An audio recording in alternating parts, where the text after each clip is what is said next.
Hi, I'm Adam. And I'm Rob. And welcome to episode 36 of the Screen Bucket podcast. Yes, and we're halfway through January. Yes, halfway through January. How's your New Year's resolutions going, Rob? Up in flames. Oh dear. So I failed my dry January yesterday. You told me today that was the right day to fail on. Yeah, so yesterday was... We're recording on Saturday. Yeah. Friday just gone was National Ditch Your Resolutions Day. Thus I did. Off it went. Yeah. Wow. Wasn't worth it. 2 weeks. 2 weeks of agony. Do you know what? It wasn't even that bad. And now I feel gross. Mentally weak. And I think,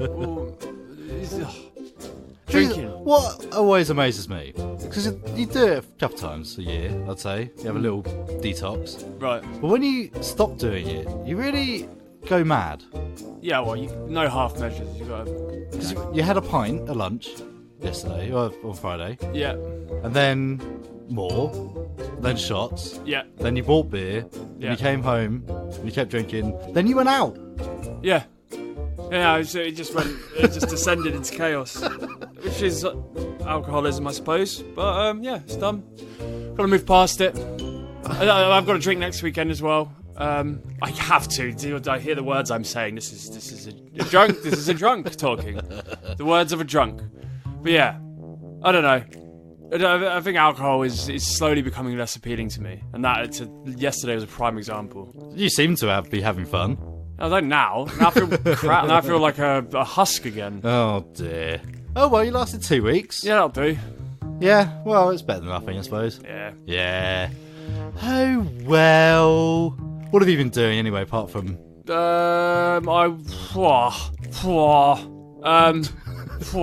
I've watched Harry Potter 1 and 2 last weekend. Okay. That was nice. Trip down memory lane. Yeah. Film special to my heart. We've both watched 1917. Yes. Which I thought was an absolute masterpiece. We'll talk a bit more on that later, I think. Yeah. Right. Yeah, 1917 was awesome. And weirdly local connection, but yes, we'll cover that shortly. You've been playing Resident Evil 4. Yeah. Making lots of noises. I've been screaming a lot, but I completed it yesterday. Oh, did you? Yeah. Oh, that's quick. The last boss is really, really easy. I remember it being much longer than that. That's what you've been playing quite a lot. I've been playing it a lot. The last boss was really easy. Lord Sadler turns into a four-legged eyeball beast. Yes, that's right. Runs around on top of this like crane helicopter pad thing, and eventually Ada Wong tosses you a rocket launcher when you've shot him in the leg enough times and stabbed him in enough times, and you just fire the rocket launcher at him and you win. Yeah, fair enough. Yeah. Cool. They're not... They might be remaking it at some point, won't they? I'm sure they will. It's They're the best free one. Now. Yeah, exactly. It's the best one. It's the only one I would play again, I think. Definitely. Although, apparently the last one remastered was Apparently it was really brilliant. scary. Have you ever played 5 co-op? No. So, as far as co-op games go, Resident Evil 5 is one of the best co-op games I've ever played, I think. Okay, cool. Yeah, really Nice. enjoyable. Wow. Yes, indeed. Well, I've been editing the last week solid. I've done nothing else. Trying to get Quaggers finished. Yeah, tell me about the hand. Oh, mate, we'll talk a bit about the pain of special effects and After Effects later on. But having to painstakingly draw a path around a hand that's moving. So you draw a path, and then you change to the next frame, then you draw it again, then the next frame, you do it again, then the next frame, you do it again, and then the next frame, you do it again. Mate, literally the first day of editing was that solid for 8 hours of drawing a path around a hand. Jeez. Yeah, I didn't envy you. But here's the thing, while doing that, it's meant I've managed to catch up on loads of TV. Oh, fantastic. So I finally finished Happy, Oh, good. because Happy Series, we were really excited for Happy Series 2. Then a bit disappointed. So I managed to actually finish that. Do you know what? The ending was much better than the opening. I think I'm off. I think I'm off the boat. I don't care. Yeah, it's a shame. Yeah. But yeah, the ending. I think what the issue is. So the first series is about an alcoholic, drug-addled maniac trying to save his daughter, and it's all very trippy and hallucinogenic and neon-coloured and stuff. But the second series isn't like that because he's on the wagon. Right. he only starts drinking again like 2/3 of the way through, and then it goes chaotic again. Right. So it's a lot of build-up in series 2, and then it at the very end goes back to what you loved in the first series, which is a bit like... That's what I need a recap for. If I could just skip all of the crap and then Yeah. go into there, that'd be good. Yes, I've also been binging Men Behaving Badly because that's on Netflix, which is possibly the best Britcom ever, I think. Oh, I could never get into it. I think one of the characters, Tony, is so you. I think that's why you need to watch it again. Someone said that to me before. I think I may have said it as well. There's bits when you're like, that's Rob. So yeah, I think yes, it's all on Netflix, all worth watching. Surprised it's not on BritBox or whatever. Oh no, but have you got that? No, but apparently it's a bit of a letdown, I've heard. Because it's the BBC and ITV combination, isn't it? Yes. I don't like anything that ITV has ever done, ever. Probably loads of exceptions, but I just... There's loads of good stuff that I haven't watched, like Broadchurch. Apparently that was brilliant. Right. Never saw it. Soaps and that, isn't it, ITV? Yeah, they do lots of costume drama, don't they? That's the Yeah. Downton Abbey, is that ITV? Yeah, I think so. Oh, who knows? Well, yeah. So it's released in America to bring all the British box sets and stuff, like including like League of Gentlemen and Men Behaving Badly. But over here, Netflix has got all that. So I don't know. Maybe that's the issue. Maybe they're waiting for the licenses to all come back. Yeah. But yeah. There'll be a purge, won't there? Yes, it's like Netflix is being hacked apart to make life more expensive and more annoying. Oh yeah, it's horrible, isn't it? I'm just gonna mooch off of people. I need to. Yeah, I don't think I'm ever gonna subscribe to anything. I'm just gonna mooch off of people's accounts. God, I won't. you're the worst type of person. No, you know Leech what? on humanity. Why should any of them have my money if they can't organise themselves to have one affordable way to get everything? Why should I give any of them money? Wow. Screw them. Be different if our stuff's on there, though, wouldn't it? If our stuff was on there, yeah, sign up to Netflix, 100%. Fact. I don't want to put them off. Yeah, forget that Netflix, you're incredible, and I love you. Oh, forget Netflix, it's all about Amazon Prime. Or Amazon Prime, whichever one gives us money. Yes. Whichever one gives us money, we love. Selling out it's not an issue, it's the point, isn't it? We will be selling out straight away. if there's any sort of big check waved in our face, yes, thank you. Yeah, well, yeah, absolutely. Yeah. As long as we get something from it. Yeah. I want money. I want money too. Anyway, what have we got on the show coming up for you? Okay, so in light of multiple national disasters, international disasters, Yes. we decided to go a darker route with our film choice and go for The Impossible. Yes. 2012. So we'll be delving into that film very shortly. We've got Fortnite Schmortnight to go through. We're going to be going through... We've got some very interesting post-production stuff to go through. Things we're discovering as we draw to the end of our Quagga's journey. Indeed. And begin the promotional journey. There's a lot of brand new hills we have to climb. Yes, lots more money to go out of the house. Lots more money. It's so annoying. Yes. But yeah, if you're, British and looking to create your own film, or anyone listening, just listen to that because you'll probably learn some things and be prepared more than we were.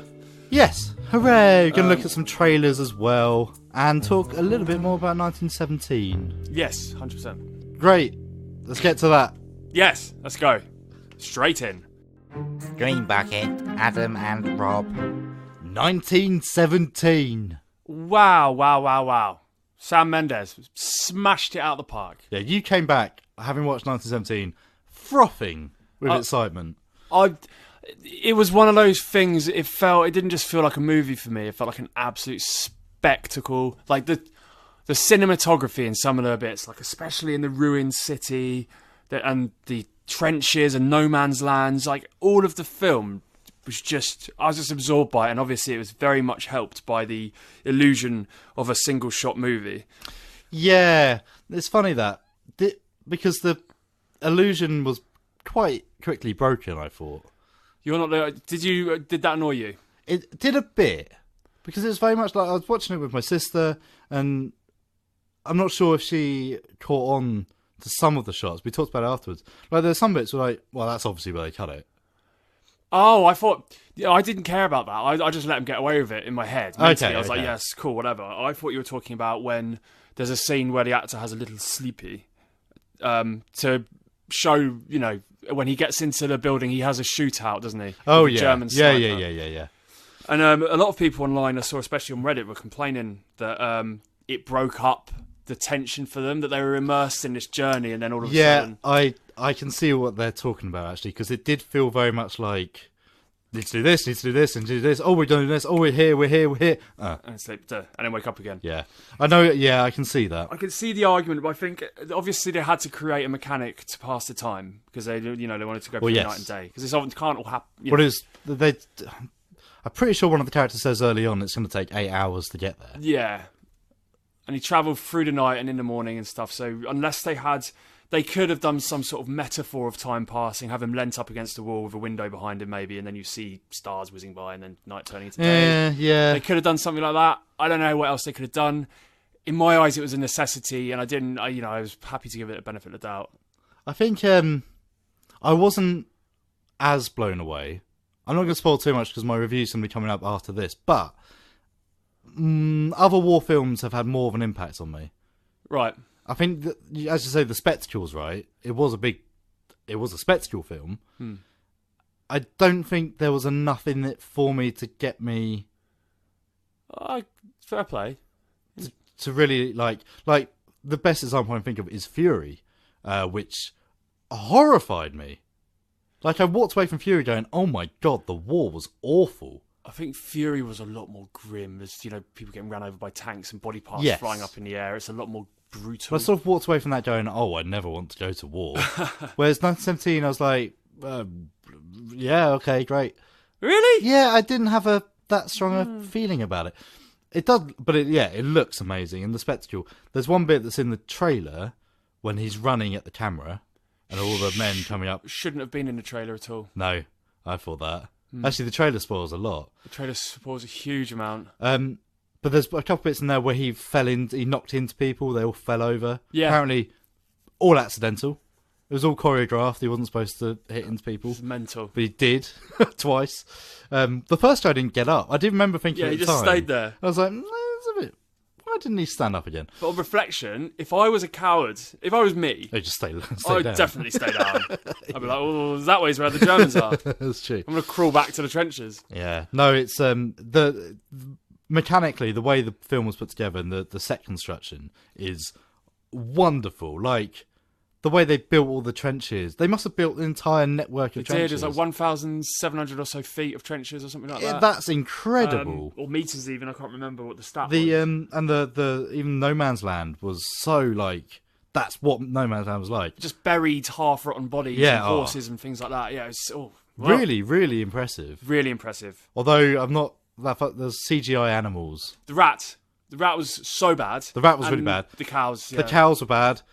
The flies were bad. The flies on the horses looked animated, like drawn on. I don't know. There's a few bits like, why did you do that? The rat was like early noughties CGI level. It looked like it could be in Harry Potter. It looked like it could have been like a I got a Harry Potter bad vibe creature off it. just Yeah, swinging around, and the actors looking at it, going, "Oh, look at this rat," and you can see that it's just not happening. Yeah. And the rat, in fact, was my biggest gripe with the film. I came out and the first thing that I said to my brother was, "I didn't like that rat." Yeah. But still, yeah, incredible film. Tell us about Sam Mendes. At the end of the film, there's a tribute to Alfred Mendes, who was the director Sam Mendes' grandfather, attributing the stories to him, saying thank you for all the stories you told during the war. So it turns out a lot of this stuff was pieced together from different stories that Alfred had talked about. Alfred, as it turns out, is from Hitchin. Madness. He went to Hitchin Boys School. Absolutely crazy. That's ridiculous. So what you're watching on 1917, presumably, is following a guy who knew Hitchin. That's absolutely mad, isn't it? That's so cool. What a cool little thing. Which is weird then that they filmed up in Yorkshire and Scotland, but whatever. Wiltshire and all that, yeah. Really interesting. And Sam Mendes, I think, is actually connected to Hitchin himself. Yeah, didn't he get married in your village? In my parents' village, Purton. Yes. So, yeah. Ooh. Crazy. Someone was saying to me, he was talking on the TV about how his granddad Alfred Mendes used to always rub his hands, and it was a habit he picked up trying to get all of the dirt and the horrible things off his hands in the trenches. He just picked up this horrible habit, and it makes you think about, you're in that environment for such a long amount of time, how do you get used to it? What sort of horrible little quirks do you pick up? What happens when you put your hand through a German, isn't it? Yes. Ooh, that's horrible. Just after he cut it. I laughed out loud. Yeah. Laughed out loud at that. Brilliant film. Anyway, let's hear my review.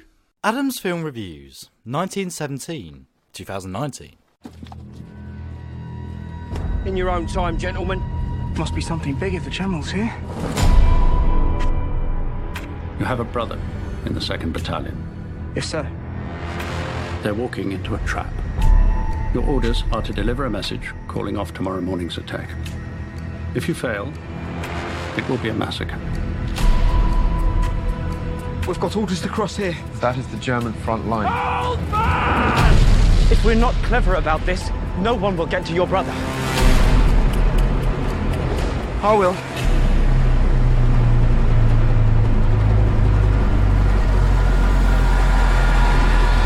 Directed by Sam Mendes, 1917 tells an epic, semi-true story of 2 young British soldiers during the First World War on a mission to deliver a message, cancelling in order to attack to a British colonel to stop a massacre on the front lines.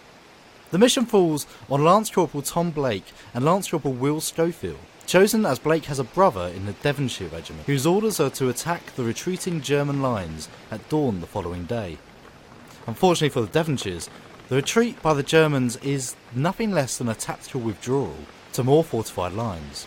In short, if the Devonshires attack, they'll find they're massively outgunned by a much stronger German defence, which will likely leave the entire regiment wiped out. Desperate to save his brother, Blake hurtles off immediately, despite Schofield's warning to wait until night falls to set off. In no time at all, Blake and Schofield are navigating the British trenches and set out across no man's land. A harrowing, nightmarish landscape full of bodies, wasted lives and barbed wire. Lots of barbed wire. Along the way, the men are greeted by the tired, bitter faces of their comrades, who wish them well but are so used to death and destruction they see little point to the mission. As we follow Blake and Schofield, the audience are taken on a whistle-stop tour of the sights and sounds of Trench Wharf, and full credit goes to the production designers, who must have constructed miles and miles of scenery, landscapes, and, obviously, trenches. In fact, I suspect the whole production must have been as intense and enormous as organising a real-life war, with some scenes including up to 500 background extras alone. The story itself was inspired by tales told by writer-director Sam Mendes' grandfather, Alfred Mendes, who himself was a messenger during the First World War. This fact alone elevates the material to something that, at its core, holds something very, very real to it, and it's easy to see where the influence and passion for realism comes from. This is in part thanks to the decision to shoot the whole film to appear as if it was shot in one take, making the tension feel very real as we follow Blake, and particularly Schofield, as they navigate one danger after another.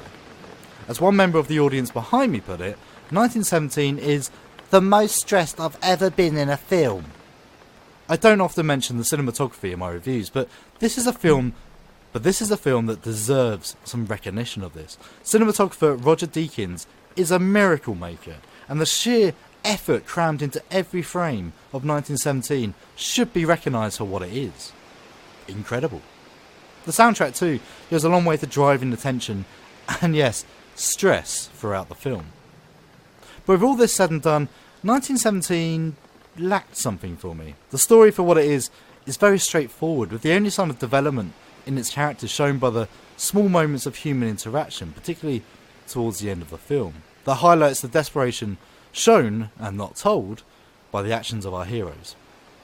1917 deserves your love and admiration, but as a war film, or even as a film highlighting what the serving men had to go through, it lacked what other films have accomplished. As a spectacle, this is flawless, and should probably be shown in schools, if for no other reason than to highlight the misery and relentless carnage that the greatest generation had to go through. If you want to see 1917, see it on the big screen. If you're not already interested, I'm not sure you'll get much out of it.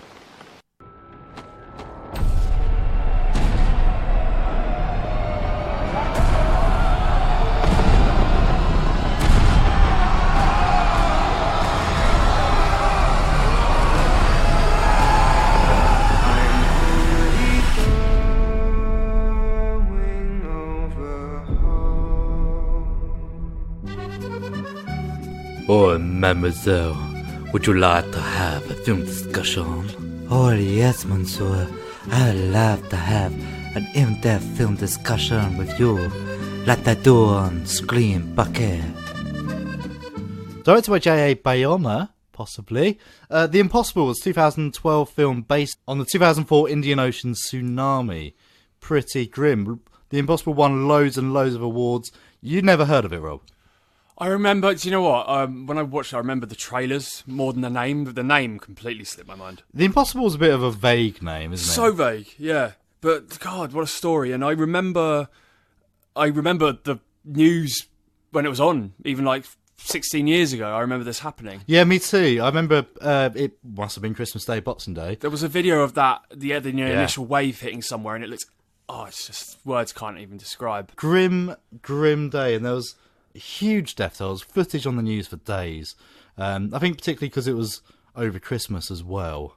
I think that added to the horror of it. But yes, this film came out starring Naomi Watts, Ewan McGregor, and a young Tom Holland. His debut role, his first feature film. So, yeah, and he did a very good job, actually, young Tom Holland. I think he got nominated for a few awards himself as Did well. he really? Yeah. Oh, fair enough. So, yes, what happens in The Impossible? So, we got the Bennett family, and the director specifically didn't give them a nationality going in. He wanted this to be internationally accessible so we could all make a connection with these people across the world. So, it's Christmas Eve when they initially fly over. We start off with a jet engine roaring in. The reasoning they chose the jet engine is because the woman in the family in real life, she compared the initial sound of that wave hitting to the sound of a jet, which is terrifying.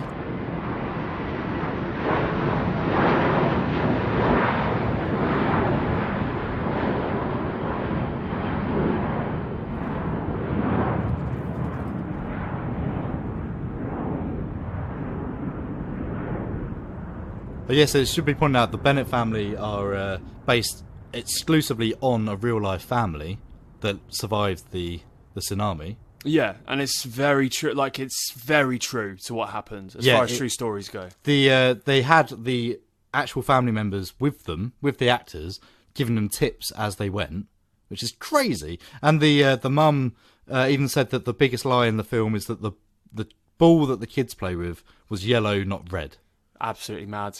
That's shocking. Insane. But yes, they had a real like sort of survivors from it as extras as well. Yeah, I heard that. But yeah, anyway, they're playing. We get introduced to the lives of the family a bit.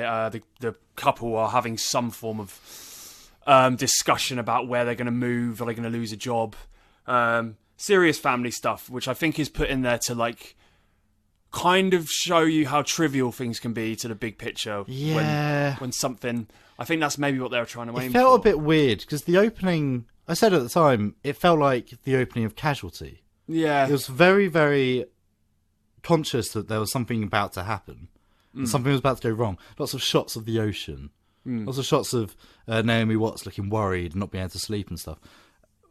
And then you had these family bits added on to sort of make you empathise with them. And also, yeah, as you say, show the bigger picture. But at the same time, it's a bit like, either get to it straight away or give us more time to get to know this family, I thought. Yeah, maybe you're right. It just felt very much like... But yes.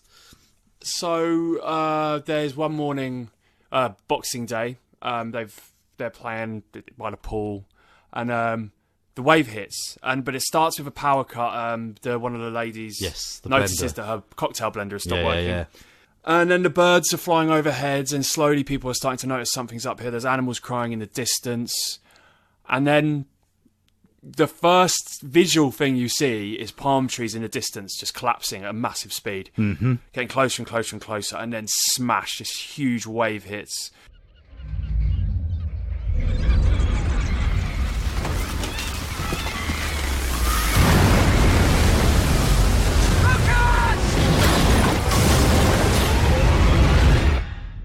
which I believe he said was it was filmed in Spain, but it was this big tank. They made a massive scale model of this hotel resort, and then a massive water tank. They just sent streaming through the model, Yeah, tearing it apart. It was so expensive they could only do that shot once. yeah. And it's so... The impact is ridiculous. Because you're kind of watching it going, yeah, family, yeah, okay, yeah. Oh my God. Massive wave of dirty water just brushing away all this hotel, resort, furniture and buildings. It's terrifying. And it hits, and that's the last you see of of Ewan McGregor's character at that point. Yes, it sort of turns to chaos. It turns to chaos, and all of a sudden it's water. Naomi Watts is she's spinning around in the water. She can't get up to the air. She's on her own, and she comes up at a palm tree, doesn't she? The next time we see her, she's latched onto a palm tree, Screaming, screaming and wailing like in a horrendously traumatic way, which is horrible. And then she notices her son Lucas is being carried along by the current, and then there's this very long, painful scene of them trying to reach each other, but they can't quite make it. It's so tense, that whole bit. Just reaching for each other, grabbing hold of things floating past them. Yeah, it's... There's not much talk about how they've recorded that bit, because that bit felt really real as well. I couldn't notice a single CGI thing about it. It all looks hugely real, and you watch her get absolutely ripped apart by trees under the water. That's the most... I mean, it's not the most. It gets worse in the movie. Other things happen. But the idea of being underwater and having sort of humanity's metal creations just turning into shards and trees sticking out and getting impaled on things and scratched. And there's one bit when a second wave comes and Lucas is sent under... He dives under the water to save himself and then just gets hit from every angle by furniture and things. And it's just endless. And you're just like, oh, God. Water's terrifying, man. Yeah, it is.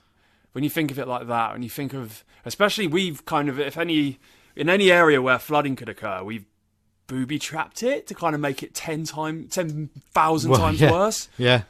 Well, did I dream it, or was there a bit when a car goes past and there's a screaming baby in it? Yeah. I don't know if there's... I didn't see a screaming baby. I saw you don't see it, you hear it. Oh, that's horrible. It is horrible. But that's like as bad as it gets during that sequence. I think I don't know whether it held back slightly, because 1917, there's a bit when he's in the river and there's just bodies. Yeah. And they're all swollen up and it's all really grim. We don't really see too much of that. No. Not during the tsunami. There's one or two bodies floating around. Yeah, it seems quite... A dead dog. It seems sort of held back. It's interesting. Just as a... I don't know whether they were trying to be sensitive at the same time while telling the story. I'm sure they were. Yeah. Because it was quite sensitive. But, yeah, no, just a thought. No, it's true. So they end up managing to find some dry land, and they end up saving a small boy, Daniel. Maria and Lucas are having an argument. Maria hears Daniel's crying from the distance, and her maternal instinct automatically kicks in. She wants to save this child. And Lucas wants desperately to get up the tree as soon as possible in case another wave comes. There's a bit of an interesting arc developing there, where Maria is the doctor. Lucas just wants to survive. Quite aggressively so. Yeah. But she wants to help people. And there's kind of a beginning of an arc there where Lucas starts thinking about more than just himself. Interesting. That's actually, to get that kind of character development into a story like this. That is true. That's quite a good achievement. But yes, we see as time goes on that Maria and Lucas end up in a hospital, having been saved by locals, which is really interesting. Dragged by non-English speaking natives who presumably lost just as much, if not more, than anyone else.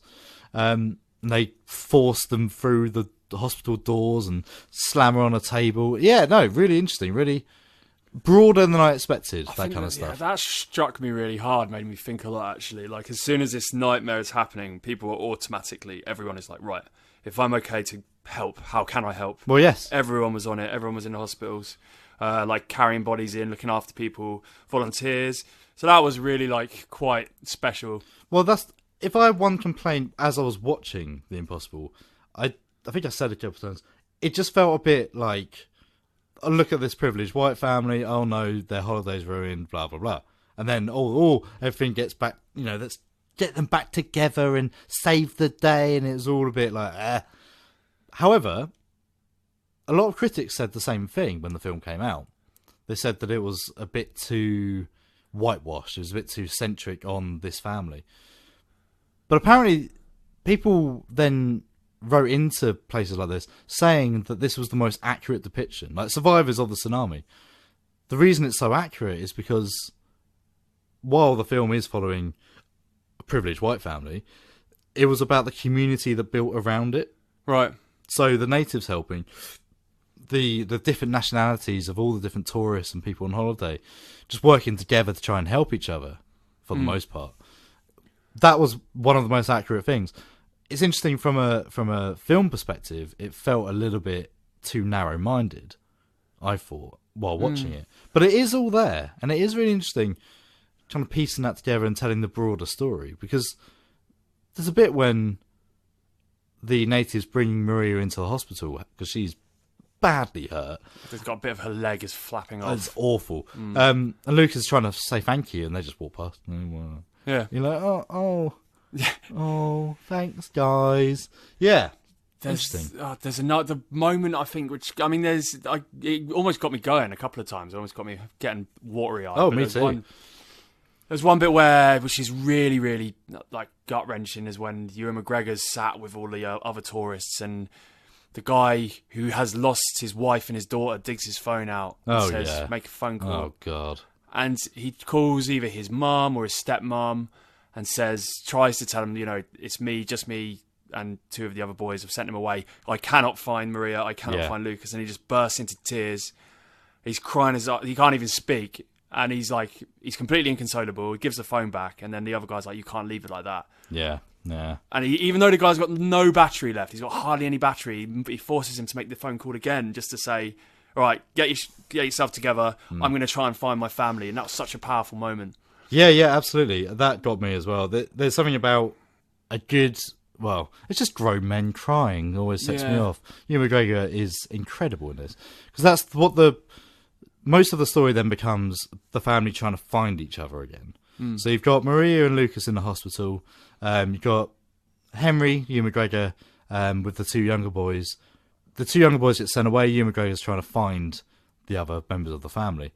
And it becomes quite frustrating towards the end as they keep missing each other. And it's really like, God, just look around. That says something, that we were so invested that we were both like, oh. Yeah. Oh, God, yeah. That was so frustrating. But yeah, in a good way. Yeah, absolutely. So this film won loads of awards, or at least was nominated for loads of awards, specifically for Naomi Watts. She is incredible in this. She's great. There's something... It kind of goes through the whole thing, where she goes through desperation, she goes through survival mode, then she's into... As she gets weaker, she's trying to get Lucas to help other people. Look at this place.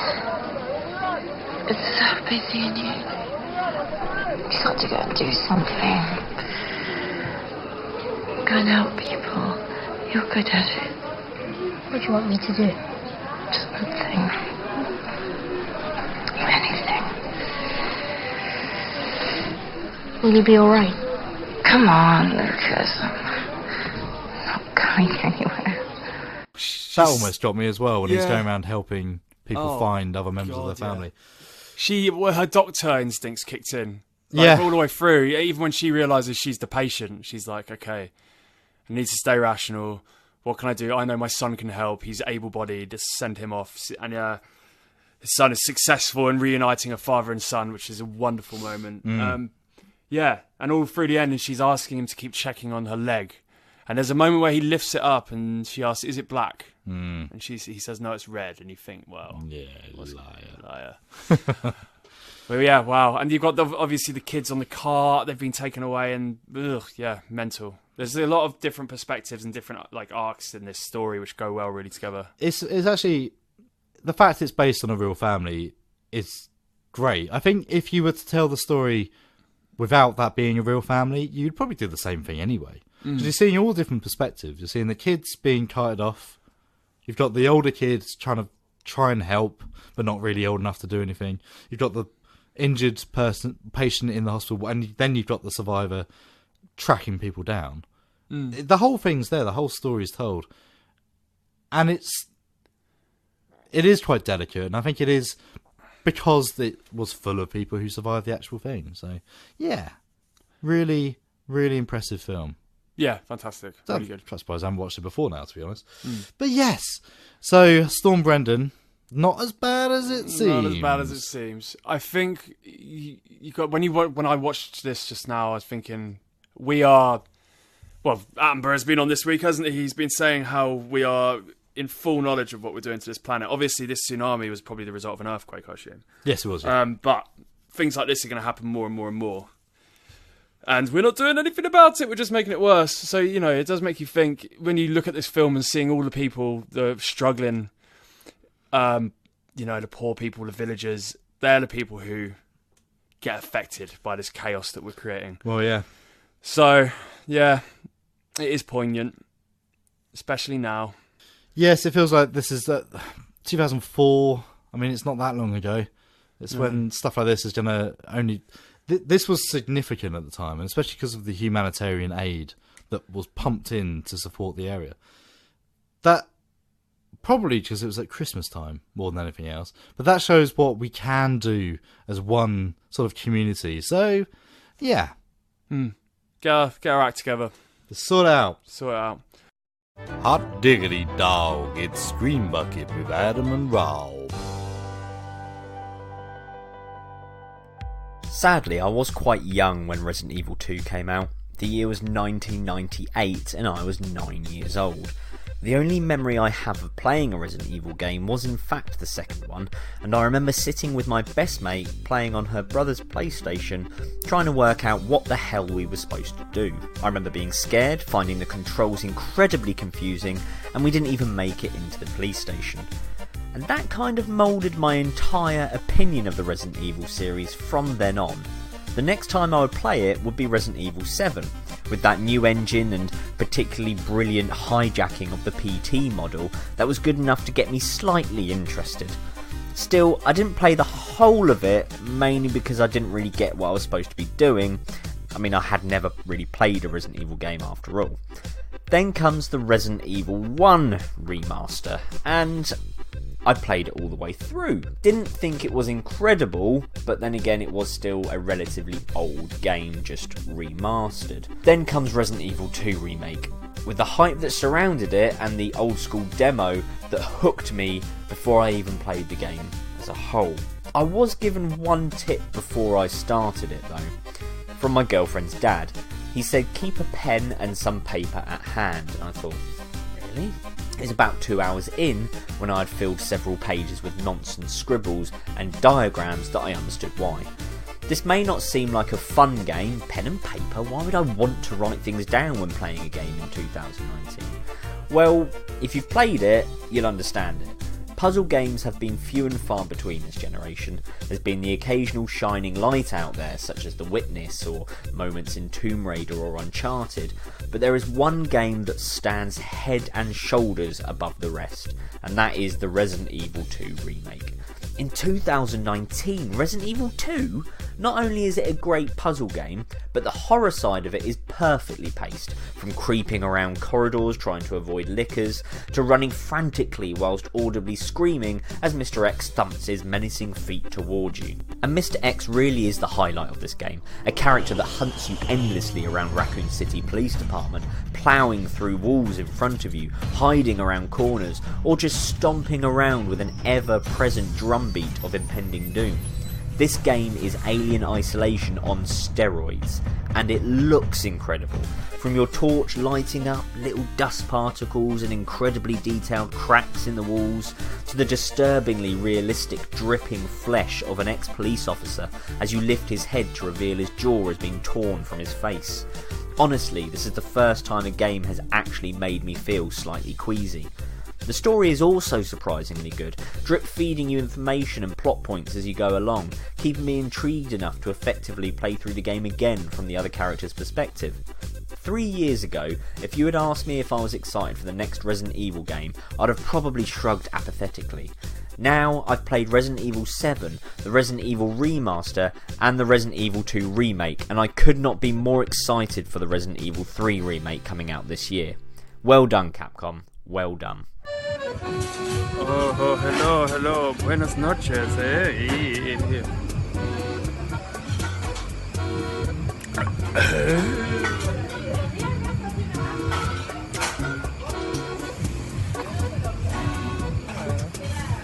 Salt in it, put the salt in it. Easy. Buenas noches. Welcome to Fortnite Schmortnight. The Walt Disney Company has dropped Fox from its 20th Century and Searchlight logos after its acquisition last March for $71.3 billion. Disney appears to have big plans regarding the integration of the 20th Century and its sister studio Searchlight, as well as the associated properties.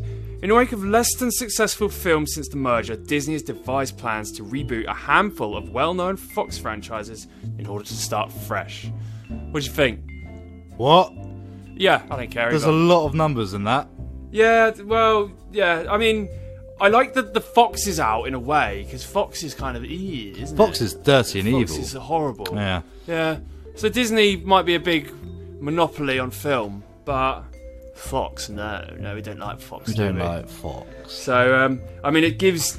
Well, 20th Century was a company before it merged with Fox, so it's nice to see 20th Century. Hopefully, they'll go back to that logo. Yeah. Searchlight, maybe it's a good thing. Yeah, I mean, yeah, just Disney. Of course, they're going to make loads of money from Disney Plus, mainly because of The Simpsons being on there. Yeah. After they bought Fox out. So, yeah. Interesting. That's good. Moving on. National Treasure 3 is in the works. Did you like the National Treasure movies? National Treasure movies are brilliant. They're very good. They're very enjoyable. They're fantastic. Weirdly good. Why are they good? What? Because they got Nicolas Cage in. Well, yes, true. Yeah, no, really good fun films. Also, who's the woman in it? Oh, she also the German plays lady in Glorious Bastards. Yeah. She's also She's absolutely good. wonderful. Mm-hmm. But yeah, Disney are working on the third entry to the series, which features Nicolas Cage and his chums on an international hunt for more treasure. But why? I mean, they're good, but that was a long time ago. I'm happy for this to come back. Make new stuff. But Nicolas Cage hunting treasure. Nicolas Cage hunting treasure. Yeah, I guess. It's going to be written by the screenwriter behind the new Bad Boys film. So now we can't really moan about Bad Boys, because this is like the white person's Bad Boys, isn't it? Is it? Hunting treasure. Stealing from natives. Yeah, it's a terrible comparison. But yeah, whatever. Yeah, I'm happy that National Treasure's coming back. I really like the first two. All right. Maybe he's going to fight ISIS and that'd be take interesting. statues before they smash them. Yeah. Child's Play is getting its own TV series. Yay! And we're getting the original creators Don Mancini and David Kirshner back on board. Yeah, so this has been in talks for a while, but now it's been bought by Sci-Fi. Yes. They've ordered it. Yeah. That's great. Because Don Mancini famously wasn't happy about the remake film. No. Even though it's really good. I guess it's because it's his baby, isn't it? Yeah, Maybe it's like, how dare you take my thing and do something Especially else since with it was still going. It's not like he dropped it, but yes. Yeah. No, I'm looking forward to that. They've a little premise has leaked. It says a vintage Chucky doll is found at a yard sale, and the inevitable murdering that ensues terrorizes an idyllic American town while exposing its hypocrisies and secrets. Several characters from Chucky's past, friends and foes alike, show up. Jennifer Tilly, yes please. Show up to expose the truth of the killings, unwinding the secrets of Chucky's origins in the process. Chucky's always stuck to its fan favourites, with obviously Chucky's Bride coming back, things like that. It'd be interesting to see what level it's aimed at, because it got silly. Yeah. Then it started getting less silly. And then it became like really self-aware, didn't it? Yeah. So it'd be interesting to see at what point, what scale of horror to comedy it's going to be at. Yeah. Sounds like it's going to be Fargo-y. If it's about the town. That'd be good. And all the hypocrisy. I'd like maybe Chucky to have like an arc where he's on the good side for a while, maybe exposes a few scandals. Well, yeah, exactly, yeah. Like he kills the baddies and then exposes the truth. I've got a good side. Taika Waititi has been approached by Lucasfilm to develop a Star Wars feature project, if the rumours are to be believed. Lucasfilm or Disney? Lucasfilm. Ah. The Hollywood Reporter said that Kiwi film extraordinaire Waititi has been approached by Lucasfilm to join the franchise that recently wrapped up its third film trilogy with the release of The Rise of Skywalker, which was alright. But yeah, this kind of shuts down, if it's true, the rumours that they're going to actually try and force out yet another trilogy after this. Well, for the time being. Yeah, that keeps going back and forth. I think they're avoiding big things like a trilogy. But yeah. More solo films would be awesome. I know Taika Waititi's been involved in The Mandalorian. That's really cool. I know he's directed a couple episodes and he's cast in it.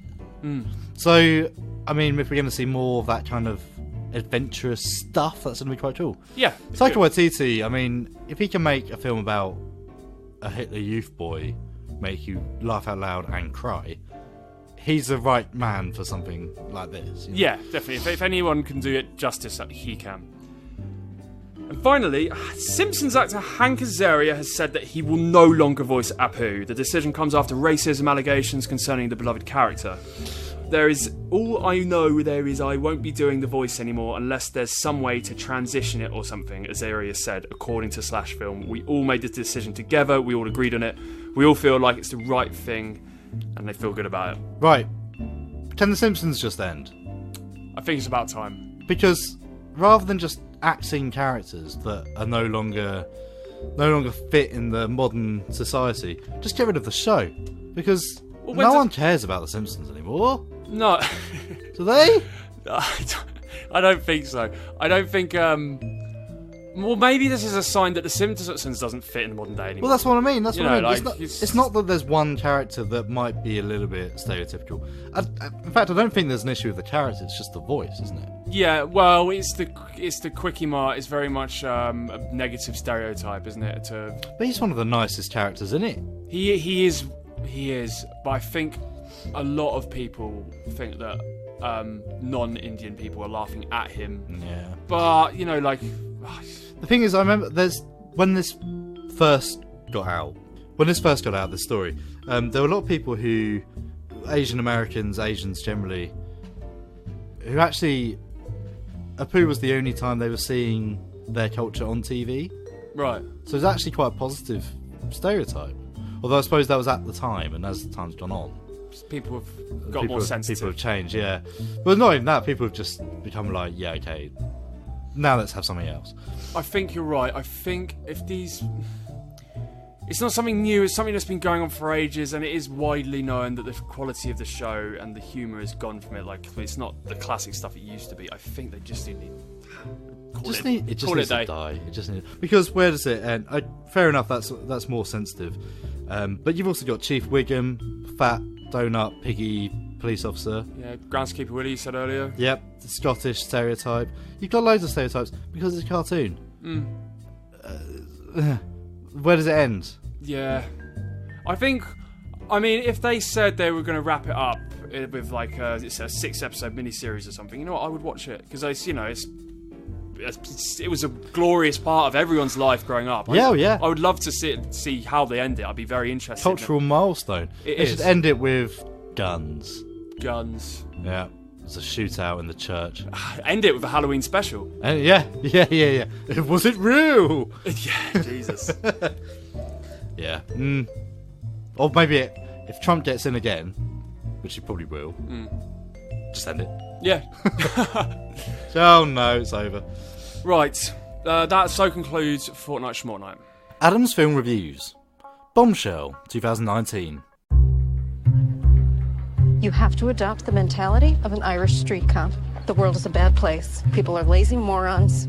Minorities are criminals. Sex is sick but interesting. Ask yourself what would scare my grandmother or piss off my grandfather. And that's a Fox story. Oh, it makes so much sense. Women are everywhere. We're letting them play golf and tennis now. HR's on the phone because you called me a skirt. Yeah, I gotta read that manual again. The attitude off camera was even worse. You're You're a man-hater. Learn to get along with the boys. You're sexy, but you're too much work. I have a whole list. Will other women come forward?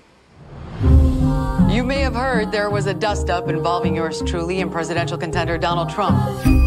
There was blood coming out of her eyes, blood coming out of her wherever. Oh my God, did he just accuse me of anger menstruating? Wait, am I gonna be the story? No. No. I'm gonna be the story. No. Nobody stops watching because of a conflict. They stop watching when there isn't one. A biographical drama, Bombshell retells the story of a number of women at Fox News setting out to dethrone the then CEO Roger Ailes for sexual harassment in the shadow of the Trump campaign. A story ripped from the headlines in 2016. Bombshell stars Charlize Theron as news anchor Megyn Kelly, Nicole Kidman as television personality Gretchen Carlson, and Margot Robbie as Kayla Pospisil? A fictional composite character taken from multiple real-life women, and, frankly, it's impeccable casting. John Lithgow plays Roger Ailes, and frankly, you can't get much better than that. But let's crack on. And bear with me, because this might get confusing. Fox News, the Republican-loving American news channel, is led by veteran television mogul Roger Ailes. While he works for Rupert Murdoch and his sons, Ailes is king of the newsroom. His policies for hiring attractive women to read and debate the news is credited with the ongoing success and ratings of the station, as is his policy for showing off the legs of his newscasters. As they state in the film, they don't give newsreaders glass tables for nothing. Then there's Megyn Kelly. Megyn is a woman at the head of her game, a news anchor, lawyer, and television personality who is thrust into the headlines when she confronts the then presidential candidate, Donald Trump.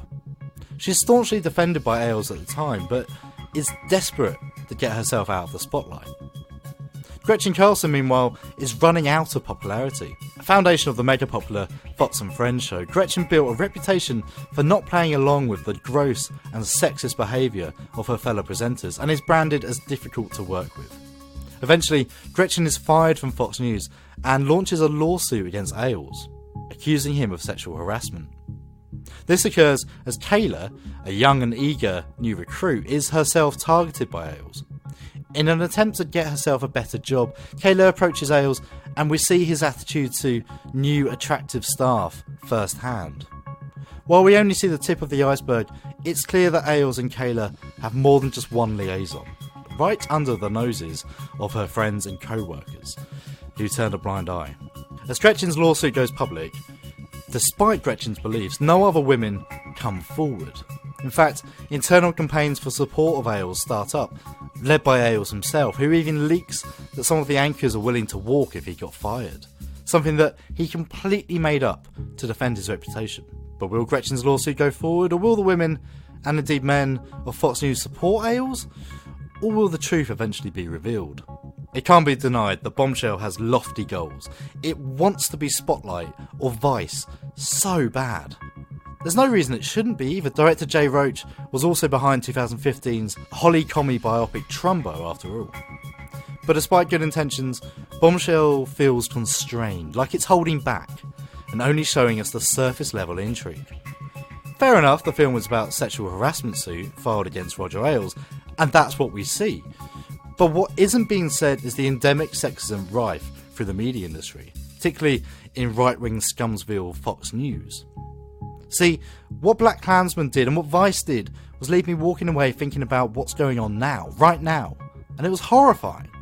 Bombshell has too much of an ending, it's too resolved, where the truth is there's a lot more work that has to be done and still a lot more voices that need to be heard.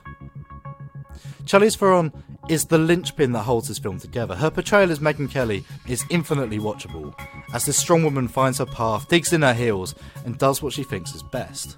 Margot Robbie is just incredible. We feel every moment, every horror that Kayla goes through, and Margot's strength is absolutely in her ability to show what she's feeling.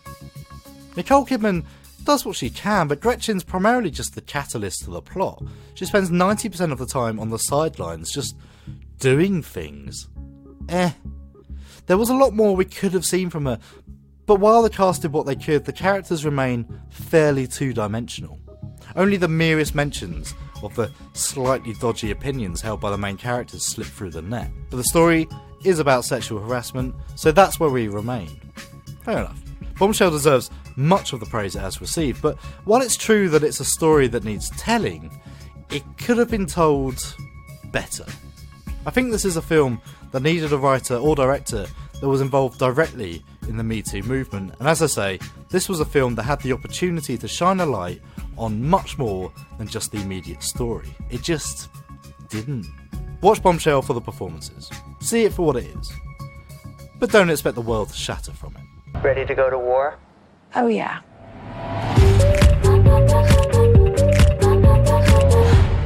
Adam, we've watched some trailers. Trailers? Yeah, so the first on our list I had never heard of until we watched 1917, and it is Dark Water. Dark Waters, Mark yes. Ruffalo plays a defence attorney for naughty chemical companies that I'm guessing he's normally fighting their corner and helping them get away with stuff. He goes back to his hometown, speaks to a farmer, and he finds out that there's a chemical company doing this exact thing. They're poisoning the water, animals are dying, people are getting sick. And he uncovers a conspiracy. Yes, they've been releasing toxic chemicals into the water supply in the local area for, 60 years, it says in the trailer? Yeah. Yeah. Pretty grim, and it's kind of real as well. There's comments under the trailer about people who live in the area and whose grandparents died at age 60 and they all work there, and yeah. No way. So it's actually based on the real place and a real event to that extent? I don't know specifically if it's about a real thing rather than a real... this sort of thing has happened before. Yeah, exactly. Yeah. But it's not just him uncovering it. There's kind of this thing going on that the chemical company, they're so powerful, they've got such big ties to the government that they notice and they start tracking him. He starts getting paranoid. They're trying to assassinate him. People are following him. Yeah, there's one bit in the trailer which is absolutely terrifying. He's trying to find his car and he realises that he's the only car left and he's being watched, and he sort of puts the key in the ignition. Yeah, really, really intense. Really looking forward to this one. Yeah, very, very good. You want to take everything that you know and turn it against an iconic American company, like an informant. Isn't that right? Isn't that right? Isn't that right? Yes. What was the next one? The next one was a film that completely went under the radar. I didn't notice at all until it just popped up one day. And it looks like the best film ever. Underwater. Underwater, starring Kristen Stewart. Yes. Alien vibes. Oh, it's just Alien. It's just Alien, but it's underwater. Aliens in the sea. But it looks incredible. So there's a bunch of deep water... Are they mining people? Yeah, I don't know what Some they're sort doing. Of undersea exploration people. Something to do with mining, anyway. And they start realising that something's coming up. On a scale from 1 to 10, how bad's my rig? 10. We drilled to the bottom of the ocean, and we don't know what came out. There were so many sci-fi horror tropes in the trailer, and I didn't even mind. In fact, I quite liked it. Yeah, me too. You've got the quirky weird nerd who plays music, and he's a bit sort of inappropriate sometimes. Yeah, you've got the claustrophobic working environment like the Nostromo. Yeah. Even the computers look a bit crap, and even though it's presumably in the future, they're underwater spacesuits. Yeah. Straight out of Alien. Straight out of Alien. Kirsten Stewart herself looks like a dead ringer for Ripley. In Alien 3? Is that when the hair comes off? Yes, or even Winona Ryder in Alien 4. But there's something going on there, and it looks really good, so I'm looking forward to that. Coming out in February. Yes, it's really good. Then we had... Guns Akimbo. Guns Akimbo. This looks awesome. It looks so good. I will always have a soft spot for Daniel Radcliffe, no matter what anyone says about his acting. But he gets guns nailed to his hands. Yeah, so there's some sort of future snuff porn underground thing where they make people fight and film it on the internet. Yes. This guy, Schism. Schism. Another schism. Schism picked random psychos, weirdos, and criminals and made them fight each other to the death. So the internet loved it. And then I came into the picture. And so Daniel Radcliffe, a working everyday loser, wakes up one day with guns bolted to his hands. And he's in the game. He's in the game. And you're absolutely right in drawing similarities to Happy. Yes. As we mentioned earlier, Happy initially was quite fun and anarchic and chaotic. This looks like Happy. It does. It looks like the good Happy. Down to the fact that the protagonist is a very bedraggled, sort of dirty-looking, dressing gown-wearing sort of loser. It sort of reminded me of Dirk Gently as well. Yeah. Dirk Gently, the American version, the with Daniel Radcliffe. Oh, is that Elijah Wood? Elijah Wood. You did the thing. You got them mixed up. They look so similar. Everyone does that. But yes, it looks so similar. Really like the look of it. Also, Samara Weaving, who I've said before, she's great. Yep. Well, she looks really weird. She does look really, really weird in this. Yeah. She looks a bit like... Who's the South African woman who was in Chappie? She's a singer and she does really horrible music. Oh, Die Antwoord. Yes, the girl yes. from Die Antwoord. Yeah. She looks like her. Aye, you give me butterfly. I need your seduction. But they look the same. They got the same face. Anyway, yeah. Really, really looking forward to Guns Akimbo. Then we got one that I kept seeing references to but never really knew what it was. The Rhythm Section. It does look good. This is Blake Lively and Jude Law. Blake Lively it's like a revenge film, I think. She loses family in a plane bomb. Yeah. And she doesn't just rest on her laurels. She decides, wait, no one's getting accused of this crime. No one's getting charged. So she takes it upon herself to track down whoever's organised it. It looks like she goes mad and sort of lives on the streets and gets more like deranged as time goes on. Yeah, and then, she uses her sexuality to kind of ensnare people as well. Yeah, it's got the works. Yeah, it's got everything. And we all love a bit of Jude Law. And Blake Lively. Definitely. Oh, and also, the song is haunting. My girl. It is very haunting. Especially this version of it. Yeah, love it. Love it.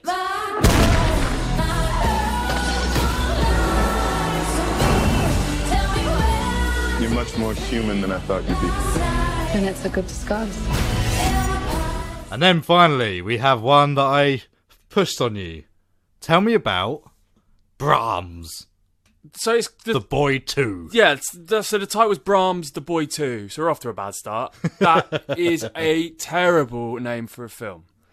So there was The Boy 1 I haven't seen. The Boy 1, if I remember rightly, a mad old couple pay for someone to babysit the boy, which is a doll. Okay. Then they kill themselves. Right. And then the woman who's left is like, what's going on? As she babysits. Then there's a boy in the walls! There's a boy in the walls. They're in the walls! Very different vibe from this one. No, this one, I mean, there's been several amalgamations of this plot, especially over the past decade and a half. Family moves to new house. Child finds doll. What is that trope about? I don't know. Where there's a boy or there's a kid who needs some sort of therapy. Yeah. And the parents get told maybe a change of scenery will help. So they move house, buy a giant mansion. An isolated mansion in the middle of nowhere. Big, like, it needs work. Why is that a trope? That seems so weird and specific. It's very specific. Why do it again and again and again? And Pet it has been Cemetery? done to death. Yeah, it's really weird. Yeah. Anyway. But yeah, this kid digs up a doll. Its eyes start moving. It's been, people are getting freaked out. It makes a kid get impaled on a stick like Shaun of the Dead. Yeah. Which is actually, I screamed at during the trailer. I was like, no! Well, that's the thing. I think the trailer is quite good. It's quite effective until the end. Oh, God, yeah. When it's laugh out loud funny. So there's a scene in The Mummy where Imhotep opens his mouth and loads of flies come out. And, the little doll just Imhotep's Katie Holmes. It's basically what happens. Yeah.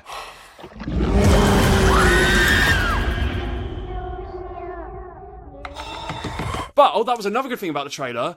You're waiting for a jump scare, and then the person you're expecting to be scared initiates the jump. Katie Holmes is leaning towards the doll, and then she goes, "Blah." That was good. The trailer's pretty well made. It's just it's just the ending. It's just really bad. The bloody Imhotep scene. I don't know. Maybe it's worth watching The Boy just to watch this one. I feel like they're going to be completely different. It's the Annabelle thing, isn't it? Yeah. There seems just these doll films, just random jumble of stuff. Yes. Anyway, but yes, which of those films are you most excited for? I would say out of those ones, Guns Akimbo. Or maybe Underwater, actually. Yeah. But Underwater's ticking a lot of boxes for me. Having said that, we went on a little journey after, because we became curious about Guns Akimbo and who directed it. We found he's a New Zealand chap. And on our little journey, we've came across another film named Deathgasm. So now we're off to a good start. Yeah, well, this is it. So it's a great name. Directed and written by Jason Lee Howden, New Zealand guy. He's the guy who did Guns Akimbo. He does everything we love, apparently. Everything we love. So we need to track this guy down. Deathgasm's about a metal band made of nerds discovering that demons do actually live in heavy metal music. But this is a film I've always wanted to make myself. I'm almost annoyed it's been. Well, I can do it bigger with more budget when we're rich. But I like the Brutal Legend. Did you ever play Brutal Legend? Yes. So voiced by Jack Black. It's about it's a game based on album covers. Like metal is real. The things you see on the album covers, there is a world where that exists. And in this film, it's very much, there's scenes where there are rock Viking maidens on top of mountains wielding guitars. Which is in the trailer for Deathgasm. Yeah, no, that's what I mean. Yeah. It's... it looks so good. And it has very bad, tasty, brain-dead kind of effects in it. Well, there's an Evil Dead sequence at the end. Evil Dead sequence, the crash zooms. We need to, it's on Amazon Prime, you have to pay for it, but we'll have to come back to Why? this. How New Zealand is absolutely smashing it film-wise at the moment, isn't it? Because you've got Taika Waititi just come out, and now you've got who's going to go down in history probably in years to come as a great, legendary director. Do you reckon Peter Jackson, after Lord of the Rings, invested in local film schools? I think so. There must have, because of the tourism and all of that money. So much of that must be going directly back into the because film everything made in New Zealand, which is a lot of Hollywood stuff, because apparently the light's really good. They always have a stipulation that there has to be so many local actors. That's why in Ash vs. Evil Dead, at the end of the first series, Samara Weaving and a bunch of Australian backpackers just turn up. Yeah, amazing. Because they had to have so many local actors in it. So stuff like that, though, that means that New Zealand's not a massive place. Percentage of the cast has to be local, so they have to pull people from the local industries. So it's like they're all getting more and more experience. Well, that's it. So it's like this. It's like this, almost like academy style building up the local community. It's amazing. It really is, and it is an amazing. I have been to New Zealand, and you could film just about anything there. It's such an astonishing country. But yeah, I wonder, can you trace how much of cinema now can you trace back to Peter Jackson deciding to make a really weird film about aliens? I mean, what has that given us since Lord of the Rings? Thor Ragnarok is now here. I wonder what Taika Waititi's path, if that had been influenced by the influx of without a doubt. With What We Do in the Shadows, that was a few steps away from Peter Jackson. So yeah.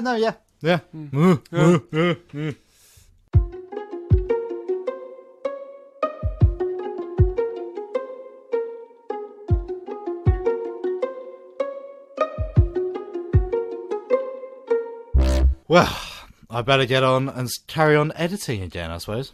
God, yeah, what a week you've had. I've come in at various moments seeing you experimenting with effects. You came up with a beautiful title. Oh, yeah.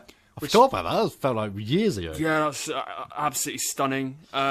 It's been so the assembly edit for Quaggers was done a while ago. We've since done extra footage, extra filming, which have been putting off. Because now I've done all the fiddly bits.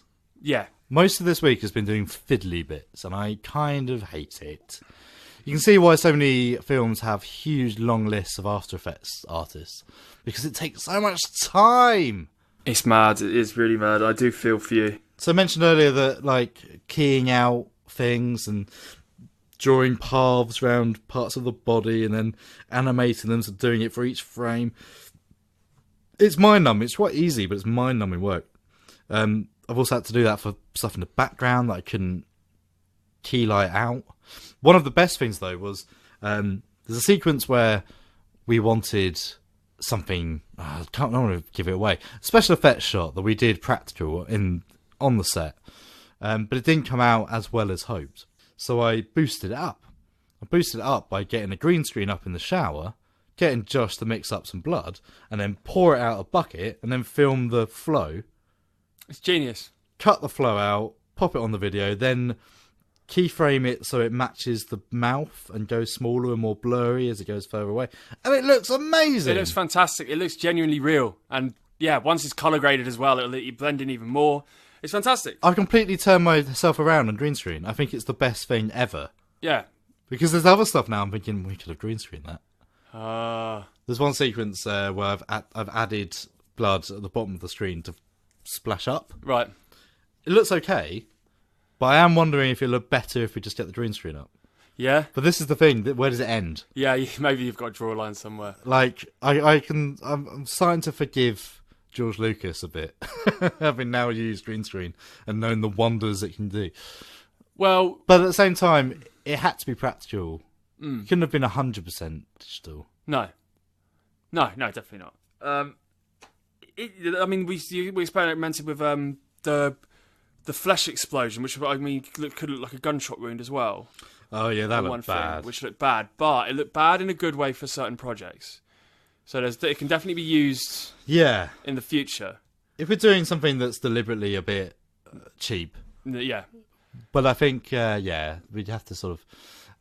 I think with stuff like green screen and After Effects and stuff, I think you have to match the style. Yeah. So if you go into it knowing you're going to do that, then it's fine. Yeah. If you mix and match, it gets a bit weird. That said, we've got some non-practical stuff also in the film now. Some look better than others. Go on. CGI asteroid flown towards Earth. Yes. Yeah, there's some interesting stuff that I've you just have to pull it in. There's so many resources online though, it's quite mad. Yeah, there's stuff, I mean, in my opinion, what it's done to the film is taking it up to the level of, I could watch maybe this on the Sci-Fi Channel or something. In terms of these, especially the asteroids and stuff, and there may be an explosion somewhere. Yes. It looks like the good kind of movie cheese, I think. Yeah, I think so. But the title, I'm very impressed with the title. Yeah, especially with some lovely music. It's very cool. Yeah, so the edits coming together, it's basically done now. Yeah. Just going to get it colour graded, which will take about a week, I suppose.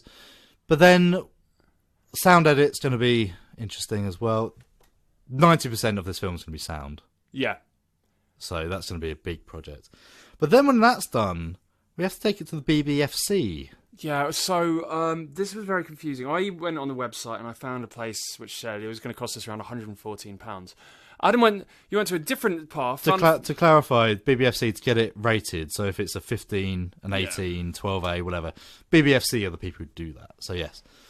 You discovered that actually it's going to cost us around £300. £300, which was a bit of a shock. So we now have to pull some extra dough out of wherever we can, whatever orifice we can pull it from, and get it rated if we want to show it at the cinema. Which we want to do for the premiere. Yeah. It's just a faff now. It is a faff. It's very annoying. I was looking for other places to screen it. I mean, I'm not going to name them because they hate me for it, but there's all of the film clubs around this area have websites from 1999.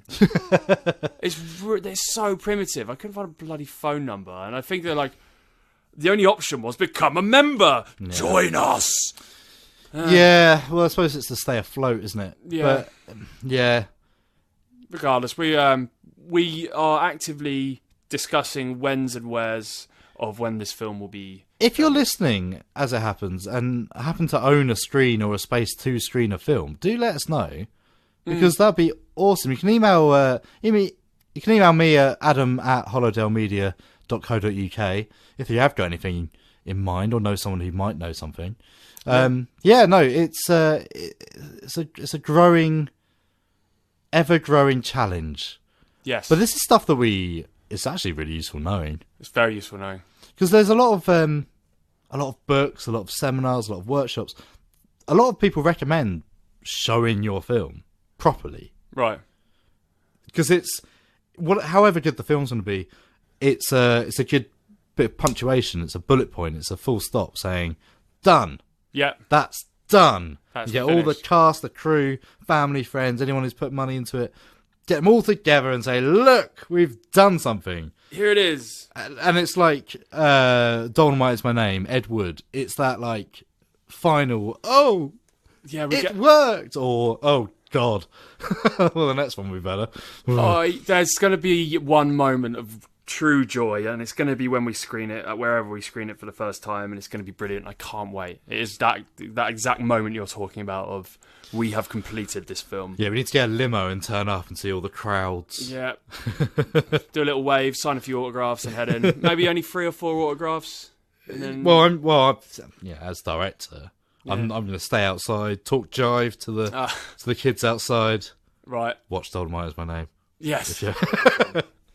Yeah. So it's all coming together. It's all a bit mad, maddening, but it's gonna be fun. Yeah. And then we'll start shoving it in festivals after that. Definitely. So yes. Well, before we say our farewells, we have something we need to do. What's that? Robert. Yes? Would you like to fetch a book? Oh, no. We must choose the film for the next... I get to choose Stream this bucket. time. I get to choose you choose. You find the word, and I must think of the film. Yeah. That's why you're getting the book. What should I use? 8 Ghosts. Let's do that. All right. So you're choosing the word. You're choosing the film. Okay. But I'll tell you to stop. So we've got a book. Right. Rob's picked up 8 Ghosts. What's that? 8 Ghosts, the English Heritage Book of New Ghost Stories. Oh, I didn't know I had that. Pretty cool. So Rob's going to go through the book. He's going to flick the pages. I'm going to tell him to stop. Then tell him to go. It'll go down the line. I'll tell him to stop. And the word he lands on will be inspiration for the film he chooses for the next one. Sweet. Is that clear? Good. Stop. Stop. World famous. All right, well famous. Okay, so don't tell us what you're thinking now. We'll reveal what Rob chooses in the next 2 weeks. We'll stick on Instagram. Right, I'm excited about that one. Well famous. Yeah. Ooh, good stuff. Cool. Okay, so yes, follow us on Instagram at Hollowdale Media and follow us on Twitter at Stream_Bucket or Hollowdale Media, and we'll reveal the film Rob chooses for a fortnight. I'm all over the place. I'm all over diva. Alcohol. Right. Yeah, thank you very much for listening, guys. And tune in for the next episode. And do follow us on Patreon as well at www.patreon.com/Hollowdale Media. And you can see behind the scenes and updates and all sorts of fun things. All sorts of fun things. And all money we receive will be poured directly back into our projects. Some of which will be involving maybe even promoting Quaggers. Yes, indeed. Getting it further and further out to more audiences. Yes. So, yes, thank you so much for listening, and we'll see you in a fortnight. Yeah, see you in a fortnight.